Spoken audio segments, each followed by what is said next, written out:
Letter से बाबूराव को हेरा फेरी करके 10 करोड़ रुपए का कैश मिला और वो बहुत खुश है। लेकिन उनकी इस खुशी के ऊपर पानी फेरने इनकम टैक्स एक्ट ने बहुत सारी प्रोविजंस बना रखी। नंबर 1, वो इस कैश में से कभी भी 2 लाख रुपए से ज्यादा का कैश किसी भी जगह स्पेंड नहीं कर सकते। अब चाहे उनको घर खरीदना हो, गाड़ी खरीदनी हो, शॉप खरीदनी हो, स्टॉक खरीदना हो, गोल्ड खरीदना हो, कुछ भी, सामने वाला पर्सन उनको कहेगा कि सर 2 लाख रुपए तो मैं कैश में ले लूंगा, लेकिन बाकी पेमेंट आपको बैंक से ही करनी पड़ेगी। नंबर 2, इसके बाद बाबूराव ने सोचा कि मेरे पास 10 करोड़ रुपए, तो मुझे पॉलिटिकल पार्टी से थोड़ा सा बना के रखनी चाहिए, जिसके लिए वो पॉलिटिकल पार्टी के ऑफिस में गए और कहा कि जी मैं 1 करोड़ रुपए की डोनेशन करना चाहता हूं। और पॉलिटिकल पार्टी ने हाथ जोड़ के कहा कि सर हम कैश में डोनेशंस नहीं ले सकते, यू हैव टू पे it via the banking channel. और उसके बाद बाबूराव ने सोचा कि चलो मैं एक काम करता हूं, मैं ये कैश ना ब्याज पे दे देता हूं, अच्छी इंटरेस्ट इनकम आएगी और मेरी रिटायरमेंट अच्छे से निकल जाएगी। और वहां पर भी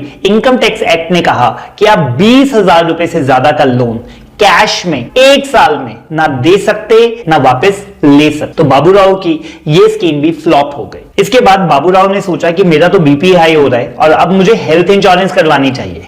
तो हेल्थ इंश्योरेंस प्रीमियम पे करते हुए भी कंपनी ने कहा कि हम आपकी इंश्योरेंस कर तो देंगे, लेकिन इसकी आपको डिडक्शन नहीं मिलेगी अगर आप कैश में पे करेंगे तो, because it has to be via the banking medium only. और लास्ट में बाबूराव इतने परेशान हो गए कि उन्होंने सोचा कि मैं सारा का सारा कैश चैरिटी और डोनेशन में डाल देता हूं। वो एटीजी के अंदर किसी चैरिटेबल या रिलीजियस इंस्टीट्यूट के पास गए, तो उन्होंने भी कहा कि सर हम 2,000 रुपए तक की डोनेशंस तो कैश में ले सकते हैं, लेकिन उससे ज्यादा की जो पेमेंट है हम कैश में रिसीव नहीं कर सकते। So in the nutshell, the cash in the today's time is a big liability. आपको ज्यादा से ज्यादा जो पैसे हैं वो अपने बैंकिंग चैनल के अंदर रखने चाहिए, because government day by day cash transactions को बहुत ज्यादा कर्टेल और बैन लगाते जा रही है। इसके अलावा एक बहुत इंपॉर्टेंट रिस्ट्रिक्शन है, that is on the cash expenses. अगर आप पीजीबीपी हेड में, मतलब बिजनेस और प्रोफेशन हेड में फॉल करते हैं, तो आप एक दिन में 10,000 रुपए से ज्यादा का खर्चा कैश में नहीं पे कर सकते।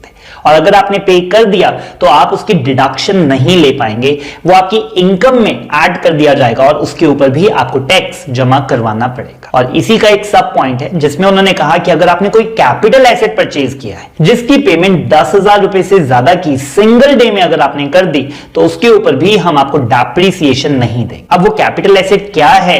It can be anything, like it may be a car, it may be computer, plant and machinery और anything. You have to pay it via check or the banking medium only. So that is it from this video. Thanks for watching till the last. Have a good time.